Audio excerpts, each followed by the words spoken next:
same feeling now? No feeling. I'm still installing, so I haven't seen like the rest of it yet.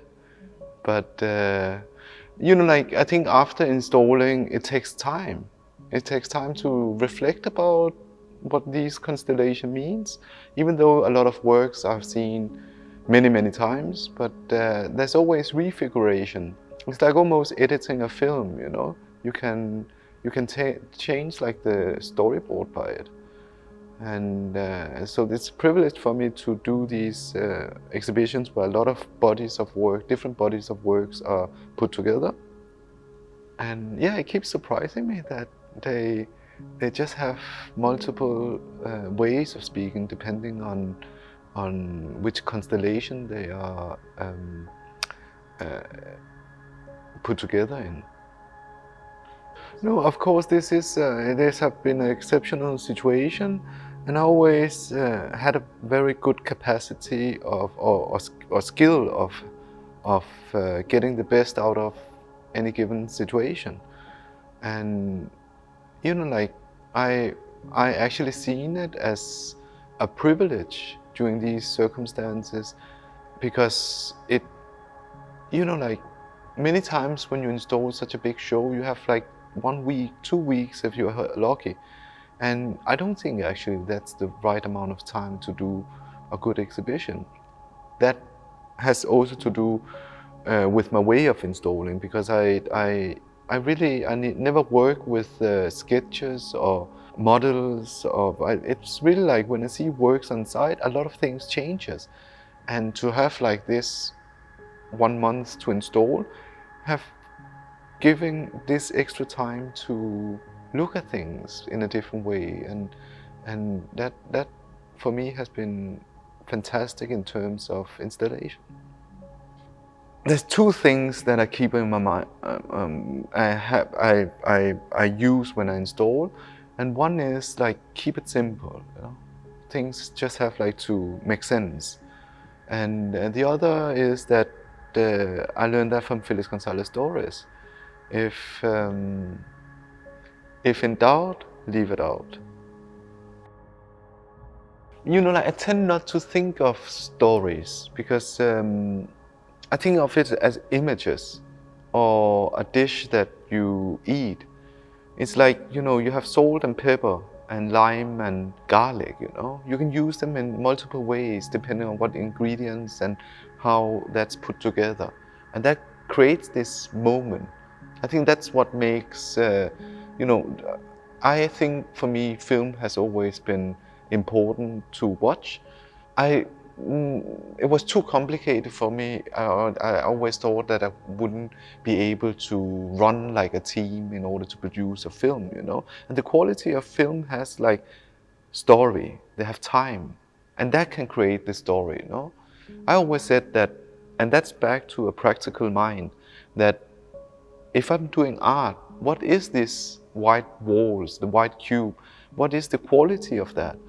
And I always said that the quality is that it managed to amputate information. That's how the white cube has ideologically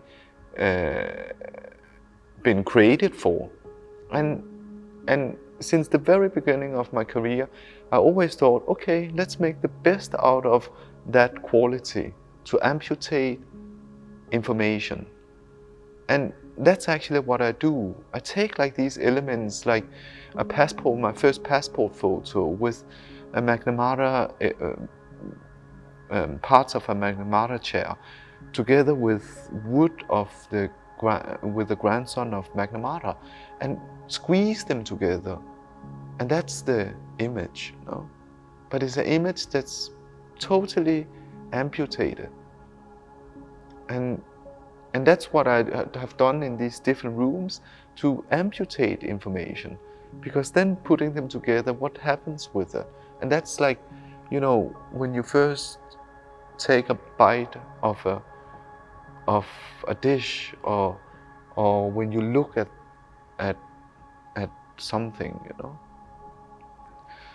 history means a lot of things for me, but the future means the same as for now. I don't think these kind of things are, like somebody has detached them from one or the other. But I see all these kind of things as one thing, If I live in the future, if I live in the moment, I have to think of the future, and I have to understand the past. I don't see them as separated entities, and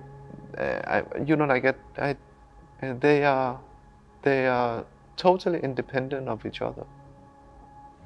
I think I reach an age where I don't get so many new ideas, so I go back and look at old ideas. And so all the works are actually like from old bodies of works. The first sculpture I did where I cut up like Christian antiques. That was actually like it was a Saint Joseph, that was cut up and to the size of EasyJet hand luggages. And I always wanted like to redo some of these kind of things because I had a lot of fun with it. But like as a younger artist, I don't think I had the courage to take up old ideas, and I don't think you should do that when you are a younger artist. But I think maybe I'm a little bit mature artist now, so I can look back, but see how it works now, and I had a lot of fun with it. I tend not to go to a foreign country and fetishize like traditions without really getting to know it. But like I've done a lot of works with gold leaves, and that was actually based on a Thai tradition where you would restore things by keeping by putting gold leaves on roof, on sculptures and so forth. And in a way, Japanese tradition is in the same category. It's about restoration. It's about keeping something together. And in Japanese tradition, the kintsugi is to on top of it also to reveal like what have been broken, which I think is a beautiful idea that I thought was relevant in my work today. I think when I was a younger artist, I was a little bit more aggressive and I was I was confused, and that confusion came through an anger towards the world, which I don't have so much anymore. And I think also in a certain way, my work today is about looking back to certain elements in history and accepting that this is what it is, and we have to learn living with it.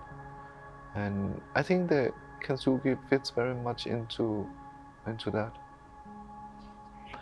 I can be very rigid and I can be very loose. And a lot of times I can produce like a body of work where the concept just has to stick to the rules, And then a lot of time I'm just loose. And I actually like to be more loose. And in this special case where Peter couldn't fly in, he should have done the painting. And he couldn't, and somebody had to do it. And let's see, I think it's just new for me, but like my dream is that in the end, it doesn't matter who does it. The idea is all around, and as long as the story is good, we keep it that way. And if it's possible, then if I could write like my father, I could help him out, and we all just fluidly turn into each other. That would be an utopian idea that I wish could happen.